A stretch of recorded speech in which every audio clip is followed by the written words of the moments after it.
अल्लाहुम्मा सल्ली अला सय्यिदिना व मौलाना मुहम्मद व अला आलि सय्यिदिना व मौलाना मुहम्मद व बारिक व सल्लिम सलातन व सलामन अलैका या रसूलल्लाह सल्लल्लाहु तआला अलैहि वसल्लम। मुअज़्ज़ज़ और मोहतरम हाज़िरीन महफिल, अल्लाह जल्ल शानुहु का शुक्र है, फजल है, करम है कि उस ज़ात पाक ने आपको और हमको ज़िक्र खुदा, ज़िक्र मुस्तफ़ा के महफिल में आने की तौफीक अता फरमाई है। ये आपकी और हमारे मुश्तरका खुशनसीबी है। और एक मुसलमान के, एक मोमिन के, एक हुजूर की उम्मती के सबसे बेहतरीन जिंदगी कौन सी जिंदगी है? जिंदगी तो सबको गुजारना ही है, लेकिन एक मोमिन की सबसे बेहतरीन जिंदगी है कौन सी जिंदगी?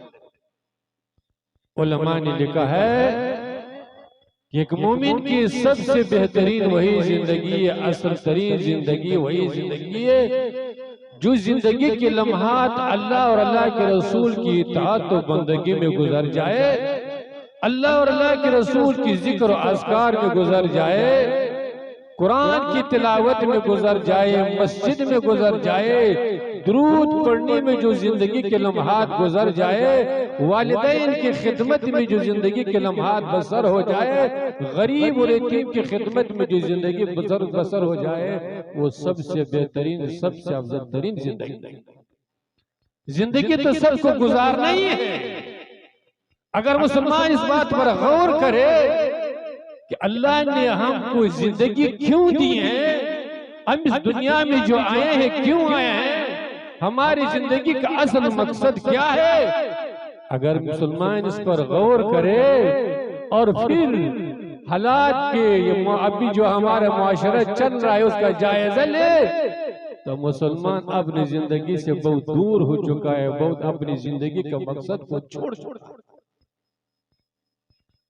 मुसलमानों ने जिंदगी का मकसद ये समझ लिया है कि बेहतरीन मकान हो जाए, कोठी हो जाए, जमीन हो जाए, जायदाद हो जाए, कुर्सी इक़्तिदार का मालिक हो जाए तो हम कामयाब हैं, और इसी को जिंदगी का मकसद बनाए हुए हैं।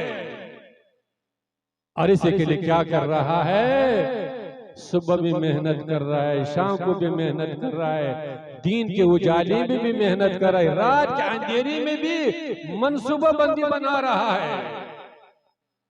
लेकिन याद रखिए मुसलमानों, तुम्हारे जिंदगी का मकसद मकान और दुकान नहीं, जमीन और जायदाद नहीं, सीम और जर नहीं। मकान तो जमीन जिंदगी का जरूरत तो हो सकता है, जमीन और जायदाद जिंदगी की जरूरत तो है, कुर्सी के दायरे जमीन जिंदगी का जरूरत तो है, लेकिन जिंदगी का मकसद हरगिज नहीं। अगर दुनिया दौलत में कामयाबी मिलती, कुर्सी के दायरे में कामयाबी मिलती, तो फिरौन नमरूद सबसे बड़ा कामयाब होता।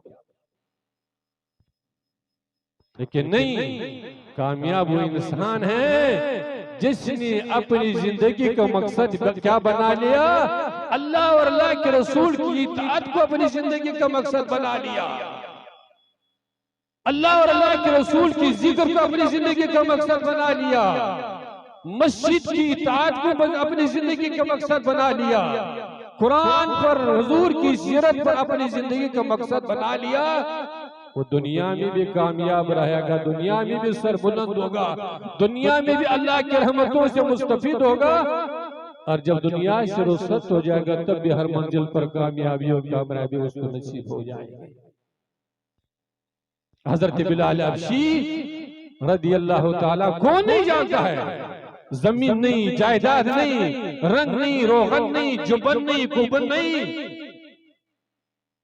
लेकिन अल्लाह के रसूल ने मस्जिद नबी में तशरीफ फरमाए, सहाबाए किराम का मजमा लगा हुआ है, अल्लाह के रसूल ने इरशाद फरमाया कि ये बिलाल मस्जिद नबवी का मुअज्जिन कल बरोज माशर सबसे पहले जन्नत में दाखिल होगा। जमीन नहीं, जायदाद नहीं, खानदान नहीं, रंग के काले हबशा के रहने वाले हैं, लेकिन अल्लाह के रसूल क्या फरमा रहे हैं? कि कल बरोज माशर हजरत बिलाल हबशी रज़ी अल्लाह ताला अन्हु सबसे पहले जन्नत में दाखिल होगा। साहबाए किराम ने इसके किया रसूल अल्लाह, ये बिलाल हबशी अंबिया से भी पहले जन्नत में जाएगा? अल्लाह के रसूल ने इरशाद फरमाया कि हाँ, हजरत बिलाल हबशी यह तमाम अंबिया से पहले जन्नत में जाएगा। साहबाए किराम ने फिर अर्ज़ किया रसूलल्लाह आपसे भी पहले जन्नत में जाएगा? अल्लाह के रसूल ने इरशाद फरमाया कि हाँ, ये मुझसे भी पहले जन्नत में जाएगा, लेकिन मेरी सवारी का लगाम तामीर हुए गुलाम बन करके सबसे पहले क्या हो जाएगा? हजरत बिलाल हबशी जन्नत में दाखिल हो जाएगा। तो मालूम हो कि कामयाबी कहाँ पर है? जमीन में नहीं, जायदाद में नहीं, रंग और रोगन में नहीं, जुब्बी और कुब्बी में नहीं, कामयाबी मिलेगी तो अल्लाह और अल्लाह के रसूल की इताअत तो बंदगी और गुलामी नसीब होने वाली है। अल्लाह हर मुसलमान को ये चंद दिनों की जिंदगी के मकसद को समझने की तौफीक अता फरमाए और उसी जिंदगी पर अपनी जिंदगी को गुजारने की तौफीक अता फरमाए। अगर मुसलमान जिंदगी के मकसद को समझ ले तो फिर क्या होगा? जब अजान हो जाए तो हमारे मस्जिद नमाजों से कभी खाली हो गई, हमारे मस्जिदें कभी नमाजियों से खाली होगी नहीं। अगर मुसलमान जिंदगी को समझ ले कि मस्जिद में क्या कामयाबी मिलने वाले, नमाज कितना अहम इबादत है। इसी नमाज के बारे में अल्लाह जल्ल शान ने इरशाद फरमाया, कद अफलहल मोमिनून, कि ईमान वालों ने कामयाबी हासिल की, दुनिया की भी कामयाबी, आखिरत की भी कामयाबी। किस चीज में कामयाबी हासिल की? अल्लज़ीना हुम फी सलातिहिम खाशिऊन, उन ईमान वालों ने कामयाबी हासिल की जो क्या कर रहे हैं? अपनी नमाज को मस्जिद में बाजमात होकर के खुशू और खुजू के साथ अदा कर रहे हैं। वो दुनिया में भी कामयाब रहेंगे, आखिरत में भी कामयाब रहेंगे। अल्लाह दुनिया में भी सरबलंदी अता फरमाएगा और कल बरोज माशर में वो जन्नत का मुस्तहक बन करके रहेंगे। नमाज कितनी अहम इबादत है। तमाम इबादतों में सबसे अफजल तरीन इबादत, सबसे अल्लाह से करीब करने वाली इबादत हजरत अब्दुल्लाह इब्न मसूद जो हुजूर के जलील कदर साहब, जिसको साहिब नालैन, साहिब वसादा कहते हैं, जो हुजूर के साथ हजर में भी मौजूद है, मुसफर में भी मौजूद है, हमेशा हुजूर की खिदमत में हाजिर रहते हैं। एक दिन हुजूर की खिदमत में या रसूल अल्लाह अय्युल अमल अफजलुन, या अल्लाह के रसूल तमाम आमाल में से सबसे अफजल तरीन अमल है कौन सा? तमाम आमाल में से अमाल तो बहुत है, रोजा है, ज़कात है, हज है, खैर खैरात है, किसी गरीब की मदद करना, बेशुमार अमाल सालिहा है। लेकिन हज़रत अब्दुल्लाह इब्न मसूद ने या रसूलल्लाह तमाम आमाल सालिहा में से सबसे अफजल तरीन अमल कौन सा?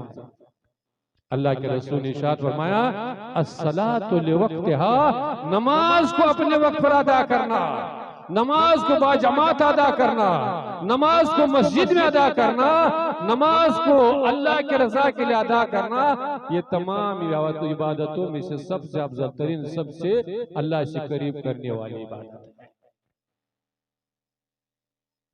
तमाम इबादतों में से सबसे अल्लाह करीब करने वाली इबादत कौन सी है?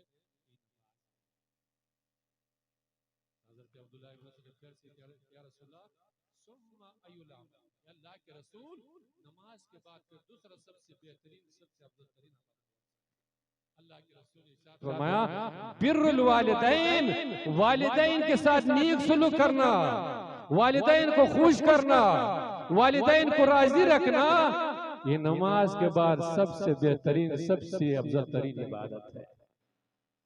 आज हमारे मुआशरा का जायजा लीजिए, मस्जिदें तो बहुत बेहतरीन बनाएगा माशाअल्लाह, पंखे का भी इंतजाम है, संगे मरमर भी बिछ गई है, इसी का भी इंतजाम है, पानी का भी इंतजाम है, इमाम साहब का भी इंतजाम है, मुअज्जिन साहब भी मौजूद है, अजान भी हो रही है, सदा लग रही है, हय्या अलस सलाह, हय्या अलस सलाह, हय्या अलस सलाह, 5 मरतबा अल्लाह की तरफ से बुलाया जा रहा है।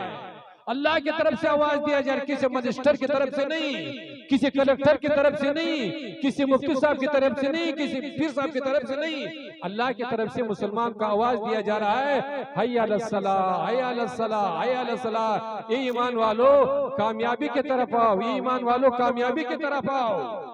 अल्लाह की तरफ से कामयाबी की तरफ बुलाया जा रहा है। लेकिन मुसलमान मस्जिद के बगल में बैठे हुए होटल पर गपशप लगाए हुए गैबत कर रहा है, चुगलखोरी कर रहा है, मोबाइल चला रहा है, कारोबार कर रहा है, सही सलामत है, और अल्लाह की तरफ से बुलाया जा रहा है हय्या अलस सलाह, हय्या अलस सलाह, हय्या अलल फलाह। लेकिन मुसलमान टच से मस होने वाला नहीं, कारोबार छोड़ने वाला नहीं, गैबत छोड़ने के लिए तैयार नहीं, मस्जिद में जाने के लिए तैयार है, खुदा के बारगाह में झुकने के लिए तैयार है।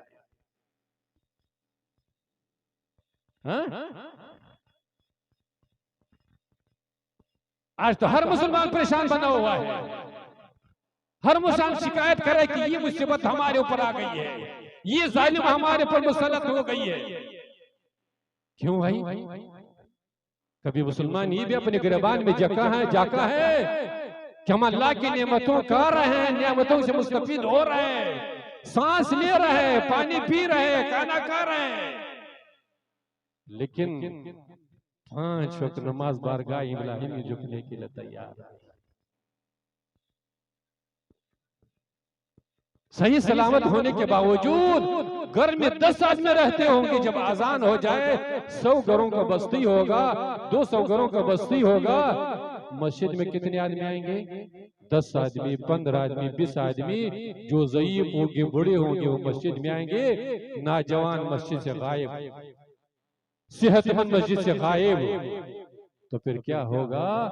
दुनिया भी गारत बनेगी, दुनिया की जिंदगी में भी गारत, टेंशन होगा, परेशानी होगी, जालिम मुसल्लत होगा, और इससे ज्यादा परेशानी कब होगी? मरने के बाद शुरू होने वाली है।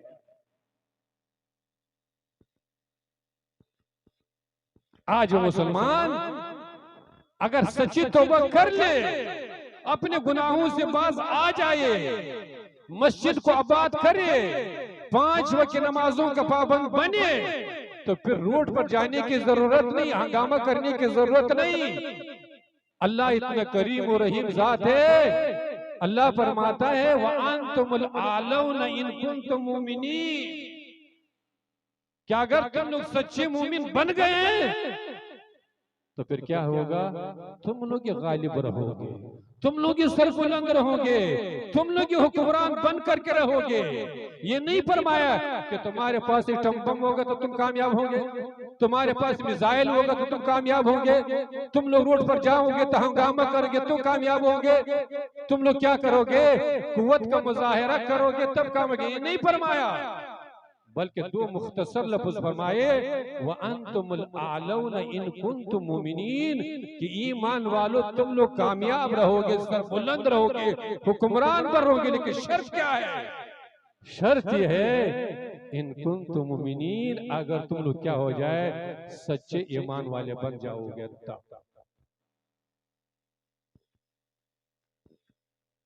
वक्त काफी हो चुका है, हमारे शोए कराम बाकी है, हमारे खुसूसी मुकर्रिन हजरात अभी बाकी है।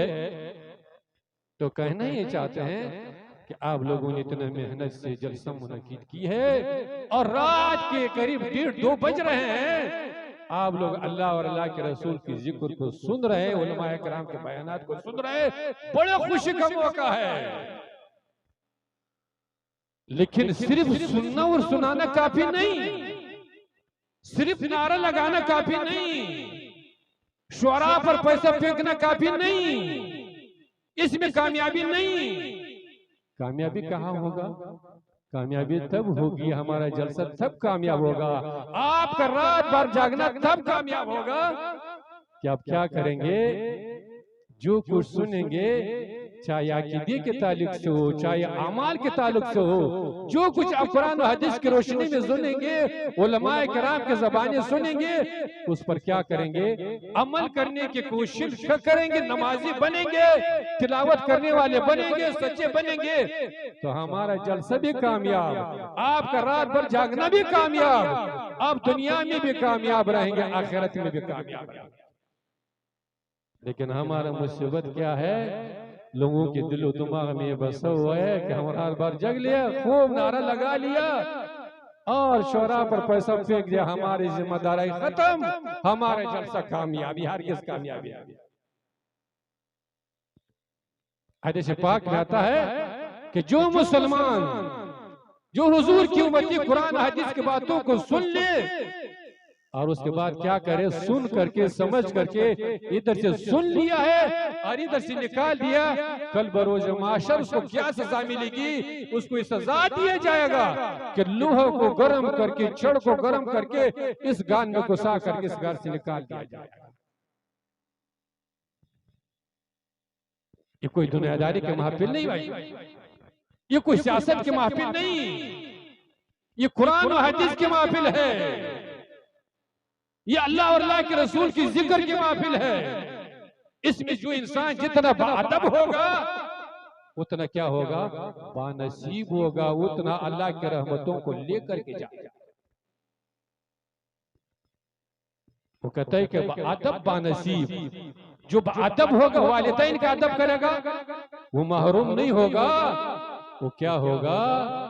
अल्लाह के फजल करम से वालिदैन के दुआ मिलेगी, दुनिया में भी कामयाब, आखिरत में भी कामयाब। उलमा का अदब करेगा, कुरान हदीस का अदब करेगा, ऐसी महफिल का अदब करेगा, तो क्या होगा? वो महरूम होगा नहीं, अल्लाह की रहमतों को लेकर के जाएगा, दुनिया व आखिरत की कामयाबी उसको मिल करके रहेगा।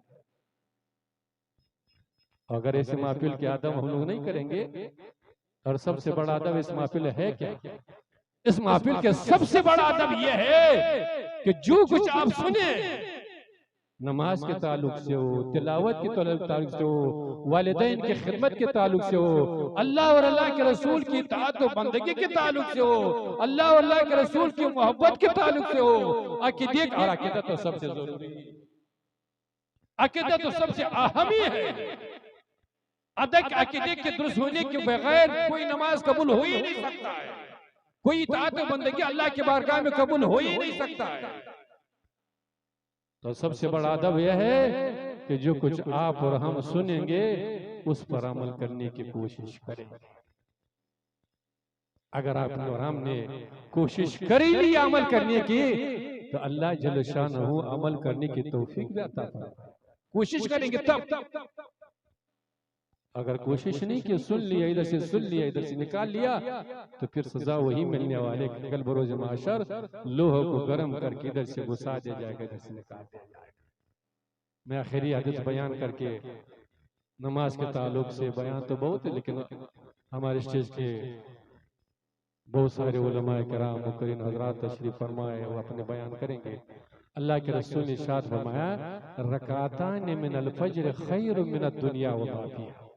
सुभान अल्लाह, क्या हदीस, क्या पैगाम है। अल्लाह हर मुसलमान को अमल करने की तौफीक अता फरमाए।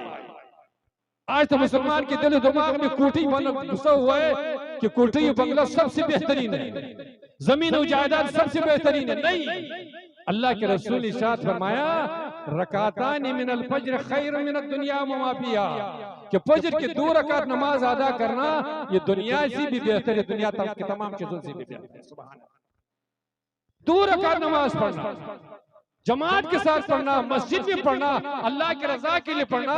अल्लाह के रसूल ने पैगाम दिया, खुशखबरी दी कि सुबह में जब उठेंगे, वुजू बनाएंगे, नींद के गर्म बिस्तर छोड़ेंगे, तो क्या होगा? 2 रकात आपने पढ़ लिया, तो 2 रकात क्या होगी? दुनिया से भी बेहतर है, कोठी से भी बेहतर है, बंगले से भी बेहतर है, ताजमहल से भी बेहतर है, लाल किला से भी बेहतर है, दुनिया के हर महल से बेहतर है।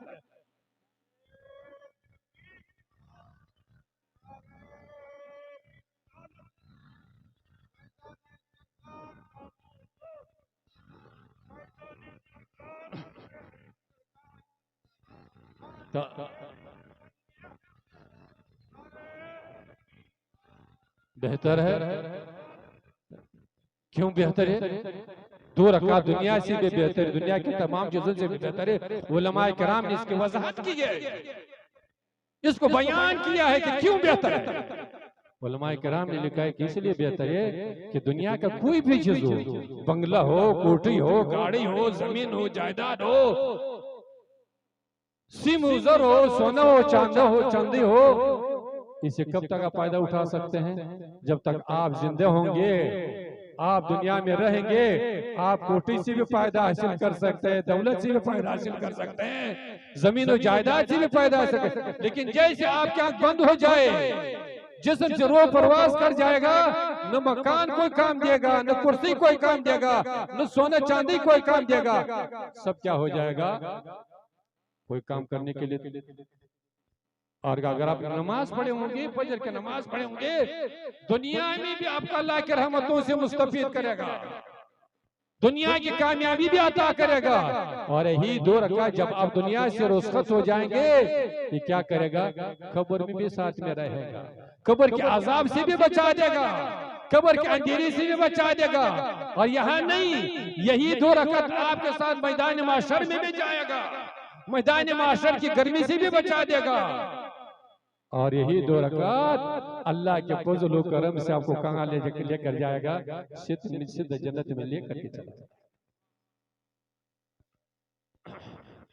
तो नमाज बहुत अहम इबादत है, और हमारे मुसलमान इस जमाने में मौजूदा हालात में नमाज से दूर हो चुके, मस्जिद से दूर हो चुके हैं, अल्लाह और अल्लाह के रसूल की जिक्र से दूर हो चुके हैं। इसलिए मुसलमानों, अगर दुनिया व आखिरत की कामयाबी चाहते हो, अल्लाह और अल्लाह के रसूल को राजी करना चाहते हो, सरबुलंदी चाहते हो, दुनिया और आखिरत के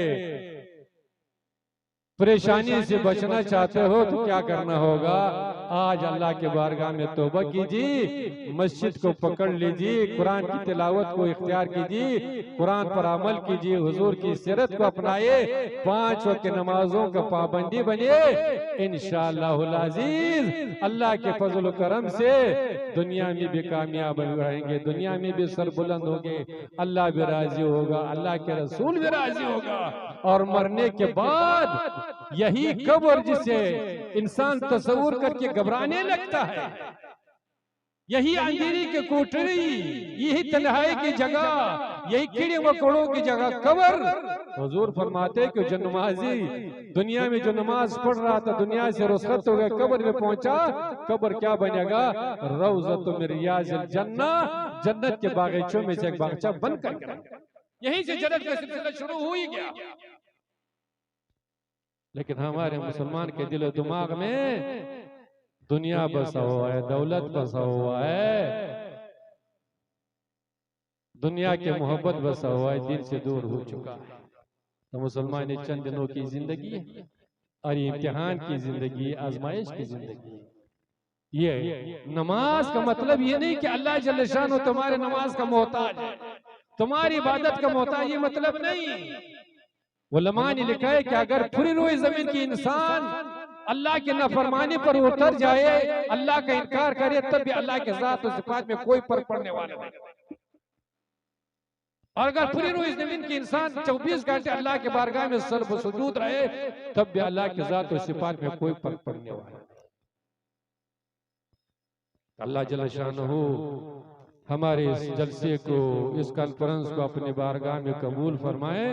आज जिन हजरात ने इसमें मेहनत की है, ताउन किया है, अल्लाह सबके बिलखुसूस इस जलसे के अराकीन और मुंतज़िमीन और यहाँ के बाशिंदों ने जो मेहनती की है, अल्लाह सबके ताउन और मेहनतों